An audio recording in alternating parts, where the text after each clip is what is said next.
Misalkan kita udah berusaha, terus kemudian hasilnya segitu-gitu juga, ada rumusnya nih.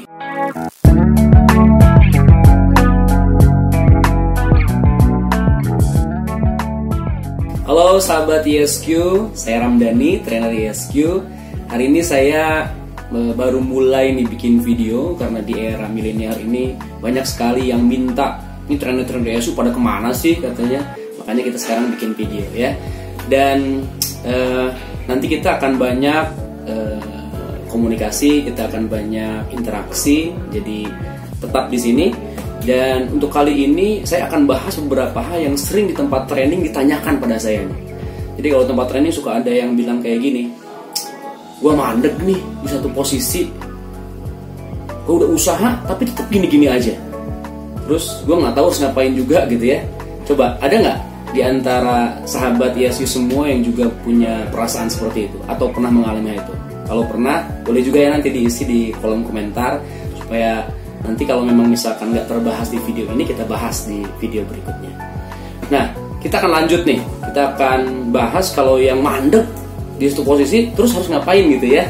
Nah, tapi sebelum kita lanjutkan, kita harus ingatkan dulu nih ke teman-teman semuanya, supaya nanti kita lebih sering lagi bikin video. Jangan lupa subscribe dulu, oke? Subscribe dulu, jangan lupa subscribe dulu. Dan itu tuh lonceng-loncengnya diklik-klik gitu ya, oke? Nah, saya sekarang akan bahas nih, kalau kita udah mandek di satu posisi, kita sudah berusaha tapi nggak ada juga hasil, terus kuncinya gimana gitu ya. Saya ingin awali dengan cerita begini. Ini banyak nih yang sering nyeritain ya, jadi ada seseorang yang dia cari-cari kunci di tempat yang terang. Dia cari sana, dia cari ke sini, dia cari ke sana, dia cari sini, nggak ada juga. Pas ditanya, lu nggak ngapain? Gue lagi nyari kunci. Emang kuncinya jatuh di mana? Dia bilang kuncinya jatuh di dalam tuh, di kamar. Lah, kok nyarinya di sini? Iya kan, di kamar lagi gelap, makanya gue nyari di sini. Nah, sahabat ISQ, kadang-kadang mungkin cerita itu sering kita dengar, tapi itu sering terjadi pada diri kita. Jadi kita menganggap bahwa masalah itu ada di luar, ya, dan kita menyalahkan apa yang ada di luar, padahal sesungguhnya apa yang terjadi pada diri kita itu sumbernya semuanya di dalam.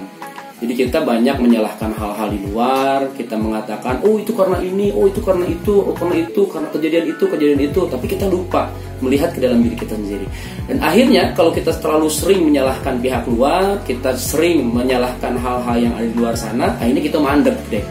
Nah, maka solusinya kalau kita sedang mandek, kita sudah berusaha tapi tetap hasilnya gitu-gitu juga, langkah pertama yang harus kita lakukan, mungkin ini saran saya, kita berkaca pada diri kita sendiri, ya.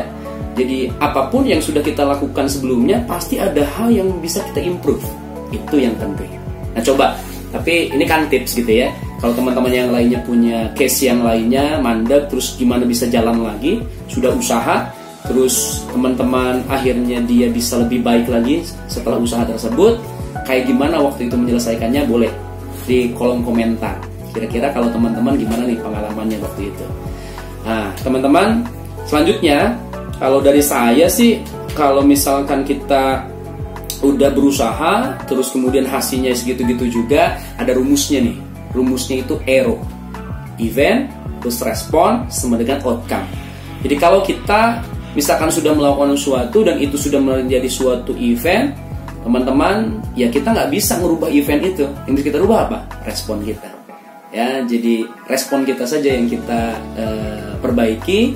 Karena kalau kita ingin merubah outcome-nya, teman-teman, yang kita rubah adalah respon kita. Kira-kira teman-teman setuju nggak?